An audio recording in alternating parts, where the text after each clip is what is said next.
और मैं हमेशा कहती हूँ माँ बाप को कि ये भरोसा अपने बच्चों में लाइए। कई बार मैं अच्छे से जानती हूँ ये लाइन कोई भी माँ बाप इसका मतलब रखते नहीं है, पर बोलने को कह देते हैं, वरना संकट आए तो हर माँ बाप बच्चे के लिए खड़े होते हैं।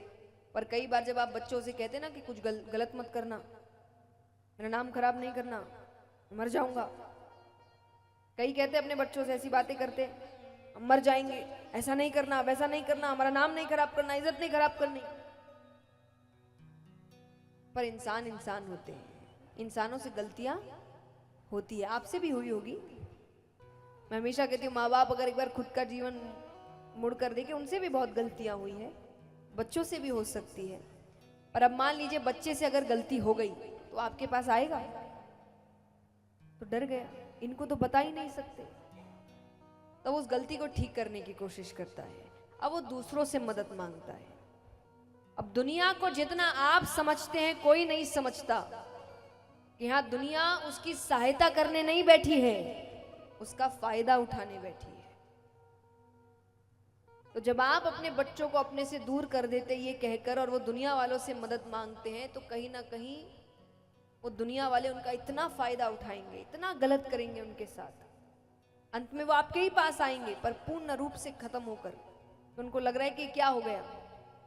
तो इससे अच्छा ये नहीं है कि अपने बच्चों को ये कह देना कि ध्यान से रहना, संभल के रहना, बच कर रहना, कुछ ऐसा मत करना कि तुम्हारी जिंदगी खराब हो जाए, लेकिन फिर भी अगर कुछ गलती हो गई मेरे पास आ, सब संभाल लो, डरना मत, मेरे पास आ। ये अच्छा नहीं है। तो ऐसा विश्वास जिस बच्चे के मन में होता है ना कि वो कितनी भी बड़ी गलती कर ले, वो अपने माँ बाप के पास ही आता है, क्योंकि उसको पता है कि ये मुझे डांट लेंगे, ये मुझे मार भी लेंगे, पर बचाएंगे यही। ऐसा विश्वास भगवान पर लेकर आइए। जिस दिन ऐसा विश्वास आपको भगवान पर हो गया ना, उस दिन बड़े से बड़ा संकट भी आपके सामने आ जाए, आपको नहीं हिला सकता, क्योंकि आपका विश्वास भगवान पर है कि चाहे कुछ भी हो जाए वो मुझे हारने नहीं देगा। अब इसी वंश में आगे जाकर गया नामक राजा हुए।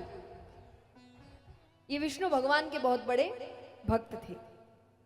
अब एक बार शिकार खेलने जाते हैं तो गलती से हिरण के धोखे में मारा हुआ तीर एक ब्राह्मण को लग जाता है। तो वो मरते मरते श्राप देते हुए जाते हैं कि तुम राजा हो पर कार्य तुमने असुरों वाले किए हैं, तो मैं श्राप देता हूं तुम असुर योनि को ही प्राप्त हो जाओ।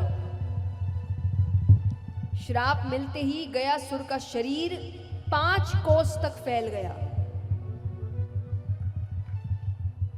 गयासुर का शरीर 5 कोस तक फैल गया। पर जो भगवान के भक्त होते हैं उनकी बुद्धि जल्दी से भ्रष्ट नहीं होती।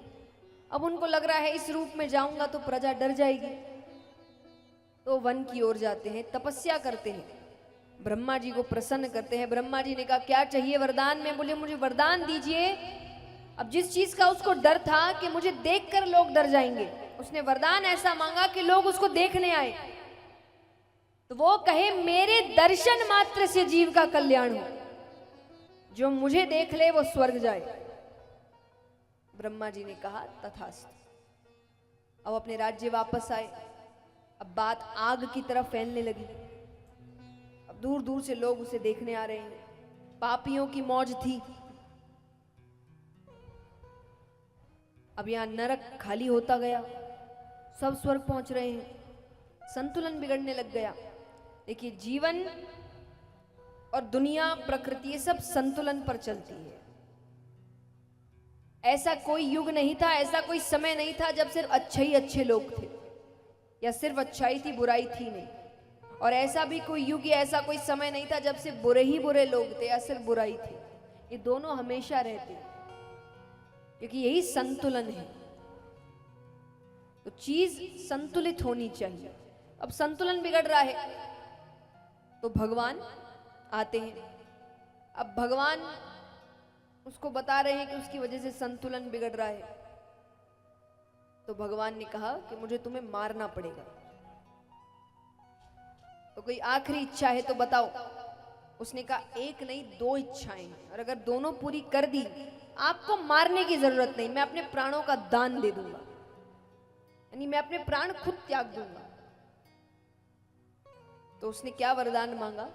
वो कहे भगवान ने जो पहली लीला करी थी, भगवान ने कोशिश करी थी क्योंकि उसका शरीर 5 कोस तक फैला हुआ, उस पर एक यज्ञ करने की कि उसी के बहाने उसकी मृत्यु हो जाए, पर हुई नहीं।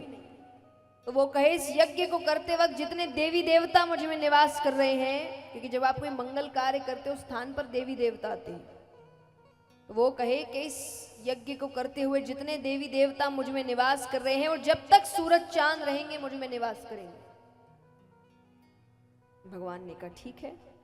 दूसरी इच्छा, बोले ऐसे तो श्राद्ध इत्यादि करने से मुक्ति मिल जाती है, पर कोई ना कर पाए, सामर्थ्य ना हो, तो कोई अगर मेरे धाम में आकर इतना कह दे कि हे भगवान मेरे पितरेश्वरों को मुक्ति दीजिए, तो आप उनके पितरेश्वरों को मुक्ति प्रदान करेंगे। भगवान ने कहा तथास्तु। इसीलिए गया जी की इतनी महिमा है, उस स्थान को वरदान प्राप्त है। अब उसने अपने प्राणों का दान दिया। दान कोई भी हो बहुत महत्व रखता है।